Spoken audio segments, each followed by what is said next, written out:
Anna, my late wife, died in a car accident. Person lost control of their car and ran her over and she passed away immediately.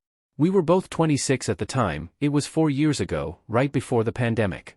We were having a bad time as a couple. She was extremely jealous of me and also very protective of her phone.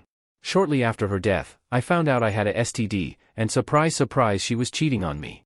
On the day she passed, a guy we went to college and was kinda friends with, sent her messages, asking for pictures of their last encounter and the way he talked. It seemed like it was recent, and it seemed that they talked often.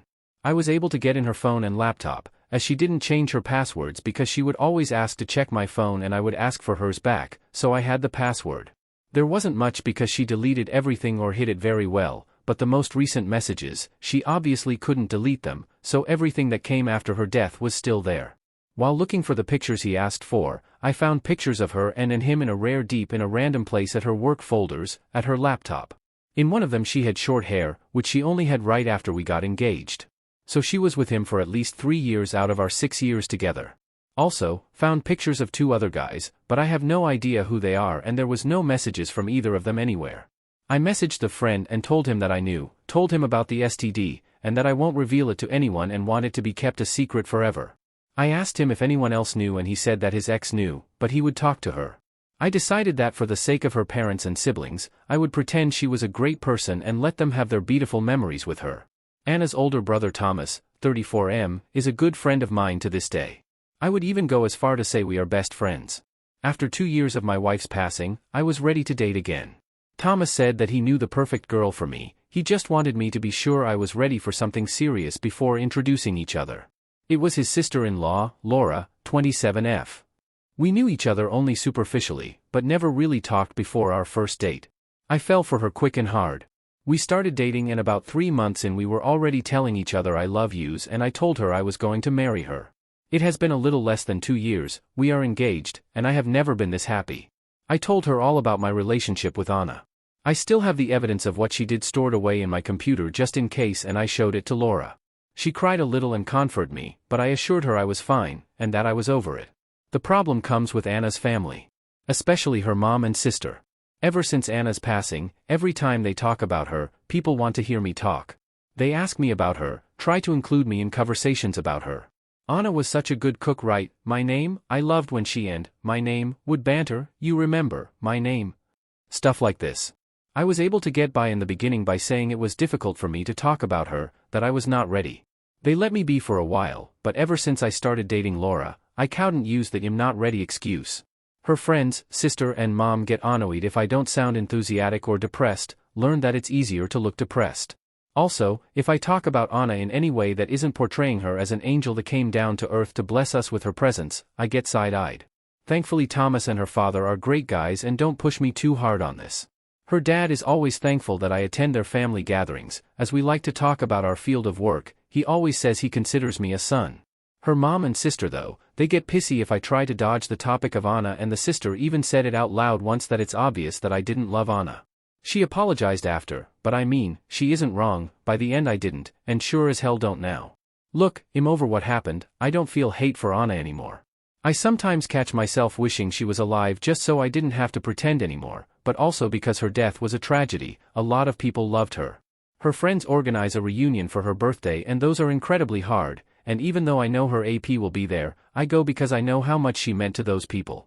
But this is all starting to get to me because it's affecting Laura. I can't say I love her in front of these people, I can't even hug her and Anna's sister gets all moody. Her best friend stopped speaking to Laura, they were also friends. Anna's mom even came to us at Thomas's birthday party last week and asked us to stop dancing to respect her grief. She also contacted my mom and Laura's parents to say that she was incredibly disappointed that I proposed to Laura so soon, saying that we are moving too fast. It's been 4 years, even if she wasn't a cheater, more than enough time has passed. I'm just over it and am seriously considering telling all of them what happened, just to get the weight of my back. Will I be the asshole if I did this? 1.5 months later. Hello again. Sorry for not replying to most of you, there were too many comments and I wasn't able to respond to many. Thank you so much for caring though. I had used Reddit for advice on a work-related issue in the past and it was helpful, I feel like it came through again. Only updating because I received so many DMs asking for it and I hate when I read something and has no resolution, and as I think there is no harm in doing it, here am I. Something that I want to add because I didn't feel it was relevant before, but seeing so many people saying so many mean things about Anna made me feel like it's relevant, just for some people to understand how I feel about her. Maybe it isn't relevant, but I feel like saying it and putting out there. Anna loved me, she really did. She wasn't some monster that wanted me to be miserable and make me a fool. I saw the way she talked about me to other people, she loved me. She was worried I would divorce her and was talking to people about how to turn around our marriage, how to put it back on track. The issue was that she had a kink, and I absolutely had no desire to partake in it. She asked a couple times, once early in the relationship, and another time after we got married, and I refused unequivocally both times and was particularly judgmental about it. All the pictures I found were of her in those kink scenarios. So yeah, she was sexually frustrated and used those men to satisfy her kink. But she loved me, she was just very selfish, dumb and reckless. I really believe this. And I say all of this because she was a really terrible wife. She cheated on me for years because of a fucking kink. But she was not a terrible person, she was only a terrible partner. There is a reason so many people loved her so much. I went with my gut feeling of talking to Thomas. Seems like a lot of people came to the same conclusion, that this was the best way to deal with this. Me and Laura went to his house and we talked to him and his wife, Laura's sister. I told them that I was only bringing this up now because mine and Laura's lives are being affected by the way people perceive me as Anna's husband. People want me to be a memory of her life, when in reality, being reminded that I was married to her felt like a gut punch and I'm at my limit. But I kept on trying because I love her family, and I know how much she meant to many people. I told them that I did not love the person she became when she died. That we were probably headed for divorce soon, even without the things I learned. The only reason I didn't share it with anyone was because I didn't see a point to tarnish her memory and change people's perception of her when it wouldn't matter to anyone, and it would only bring pain for those that loved her. Now though, this decision is biting me in the ass because I also have to act like she was perfect. The reason I told them this way was so they could opt into knowing more if they wanted, but if they would rather stay ignorant to the situation, they could. Thomas wanted to know everything, so I told them. He asked to see the proof and I told him that the pictures were sexual and graphic, it was not a good idea for him to see it.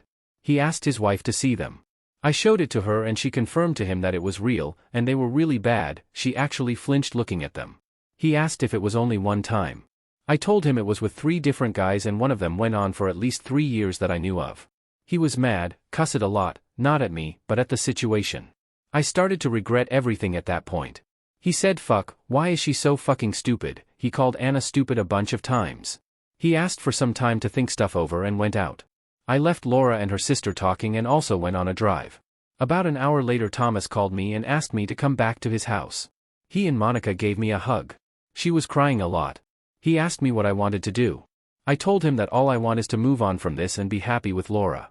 He told me that he would handle his mom and sister, that I didn't need to worry about them anymore, but I should just distance myself from his family and Anna's friends for a while. He said I'm his brother, and that will never change. We all hugged it out and that was it. My ex-SIL has since reached out and told me that she knew Anna was cheating on me but thought we were working through it. Anna told her about a year before she died and said that she would come clean and try to work on the marriage. Now Thomas told her what happened and she has apologized a lot.